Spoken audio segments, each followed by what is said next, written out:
जय श्री कृष्णा सा। आप सभी का मेरे चैनल पर स्वागत है। आइए सुनते हैं पद्म पुराण में वर्णित एक और कथा। श्री रामचंद्र जी के द्वारा शंभुक का वध और मरे हुए ब्राह्मण बालक को जीवन की प्राप्ति।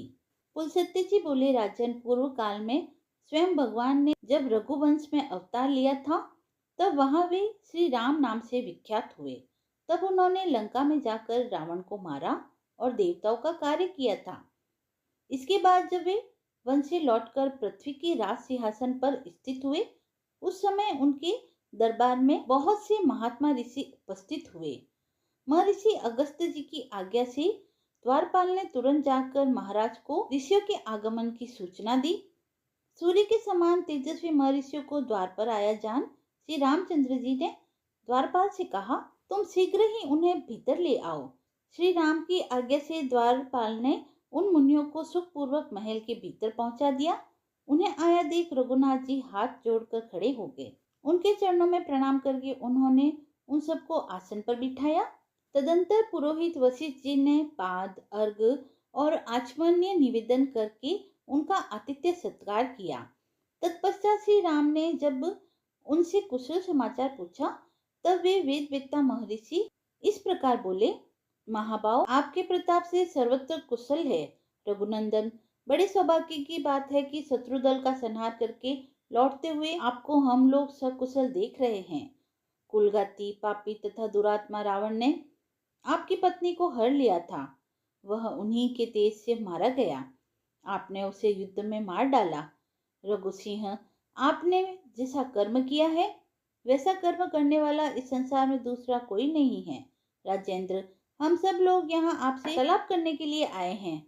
इस समय आपका दर्शन करके हम पवित्र हो गए। आपके दर्शन से हम वास्तव में आज तपस्वी हुए हैं। आपने सबसे शत्रुता रखने वाले रावण का वध करके हमारे आंसू पहुंचे हैं और लोगों को अभय दान दिया है। काकुत्स्थ, आपके पराक्रम की कोई था नहीं है। आपकी विजय से वृद्धि हो रही है। यह बड़े आनंद की बात है। हमने आपका दर्शन और आपके साथ संभाषण कर लिया। अब हम लोग अपने अपने आश्रम को जाएंगे। रघुनंदन, आप भविष्य में कभी हमारे आश्रम पर भी आइएगा। पुलस्त्य जी कहते हैं, भीष्म, ऐसा कहकर वे मुनि उसी समय अंतर ध्यान हो गए।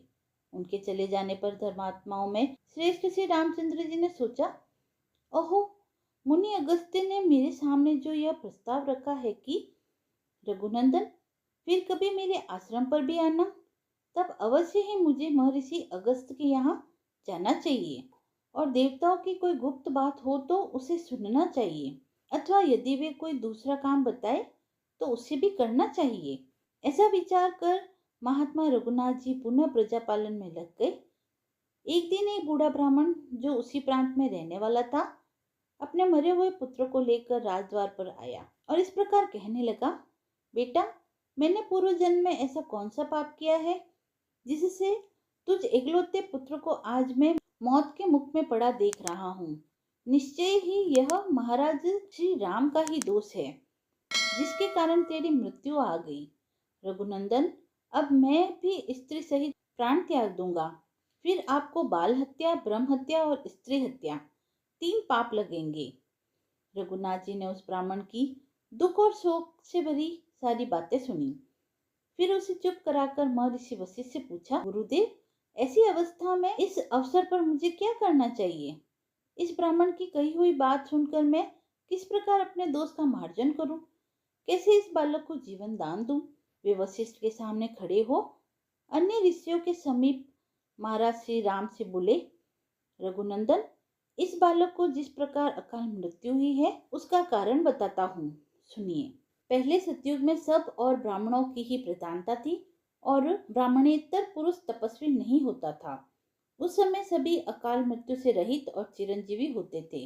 फिर त्रेता युग आने पर ब्राह्मण और क्षत्रिय दोनों की प्रधानता हो जाती है। दोनों ही तप में प्रवृत्त होते हैं। द्वापर में वैश्यों में भी तपस्या का प्रचार हो जाता है। यह तीनों युगों के धर्म की विशेषता है। इन तीनों युगों में शूद्र जाति का मनुष्य तपस्या नहीं कर सकता। केवल कलयुग में शूद्र जाति को भी तपस्या का अधिकार होगा। राजन, इस समय आपके राज्य की सीमा पर एक खोटी बुद्धि वाला शूद्र अत्यंत कठोर तपस्या कर रहा है। उसी के शास्त्र विरुद्ध आचरण के प्रभाव से इस बालक की मृत्यु हुई है। राजा के राज्य या नगर में जो कोई भी अधर्म अथवा अनुचित कर्म करता है, उसके पाप का चतुर्थांश राजा के हिस्से में आता है। अतः पुरुष श्रेष्ठ, आप अपने राज्य में घूमिए और जहाँ कहीं भी पाप होता दिखाई दे उसे रोकने का प्रयत्न करें। ऐसा करने से आपके धर्म, बल और आयु में वृद्धि होगी। साथ ही यह बालक भी जी उठेगा। नारद जी के इस कथन पर श्री रघुनाथ जी को बड़ा आश्चर्य हुआ। वे अत्यंत हर्ष में भरकर लक्ष्मण से बोले, सौम्य, जाकर उस श्रेष्ठ ब्राह्मण को सांत्वना दो और उस बालक के शरीर को तेल से भरे नाव में रखवा दो। जिस प्रकार भी उस निरपराध बालक के शरीर की रक्षा हो सके वह उपाय करना चाहिए। उपलब्ध लक्षणों से युक्त सुमित्रा कुमार लक्ष्मण को इस प्रकार आदेश देकर भगवान श्री राम ने पुष्पक विमान का स्मरण किया।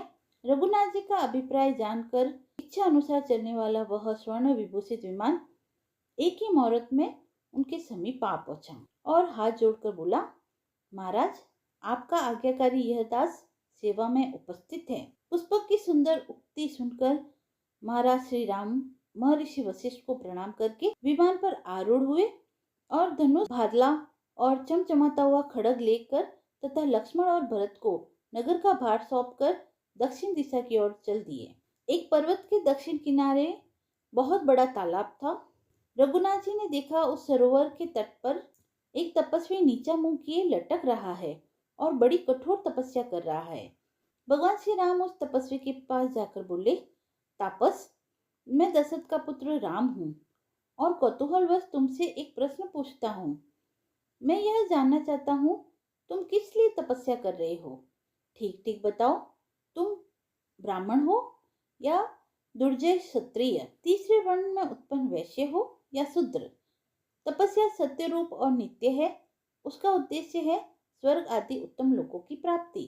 तब सात्विक, राजस और तामस 3 प्रकार का होता है। ब्रह्मा जी ने जगत के उपकार के लिए तपस्या की सृष्टि की है। सत्योचित तेज की प्राप्ति के लिए किया जाने वाला भयंकर तप राजस कहलाता है और दूसरों का नाश करने के लिए जो तपस्या की जाती है वह तामस या आसुर कहलाती है। तुम्हारा भाव आसुर जान पड़ता है तथा मुझे ऐसा प्रतीत होता है कि तुम द्विज नहीं हो। अनायास ही महान कर्म करने वाले श्री रघुनाथ जी उपरोक्त वचन सुनकर नीचे मस्तक करके लटका हुआ शूद्र उसी अवस्था में बोला, नृपश्रेष्ठ, आपका स्वागत है। रघुनंदन, चिरकाल के बाद मुझे आपका दर्शन हुआ है। मैं आपके पुत्र के समान हूँ। आप मेरे लिए पिता के तुल्य है, क्योंकि राजा तो सभी के पिता होते हैं। महाराज, आप हमारे पूजनीय हैं। हम आपके राज्य में तपस्या करते हैं, उसमें आपका भी भाग है। विधाता ने पहले से ही मेरी व्यवस्था कर दी है। राजन, आप धन्य हैं जिनके राज्य में तपस्वी लोग इस प्रकार सिद्धि की इच्छा रखते हैं। मैं शूद्र योनि में उत्पन्न हुआ हूँ और कठोर तपस्या में लगा हूँ। पृथ्वीनाथ, मैं झूठ नहीं बोलता, क्योंकि मुझे देवलोक प्राप्त करने की इच्छा है। राजन, मेरा नाम शंभुक है। वह इस प्रकार बातें कर ही रहा था कि श्री रघुनाथ जी ने मयान से चमचमाती हुई तलवार निकाली और उसका उज्जवल मस्तक धड़ से अलग कर दिया। उस शूद्र के मारे जाने पर इंद्र और अग्नि आदि देवता साधु साधु कहकर बारंबार श्री रामचंद्र जी की प्रशंसा करने लगे। आकाश से श्री रामचंद्र जी के ऊपर वायु देवता के छोड़े हुए दिव्य पुष्पों की सुगंध भरी वृष्टि होने लगी। जिस क्षण यह शूद्र मारा गया, ठीक उसी समय वह बालक जी उठा। कथा समाप्त हुई। यदि यह आपको पसंद आई हो तो आप मेरे चैनल को लाइक, शेयर एंड सब्सक्राइब करें। धन्यवाद।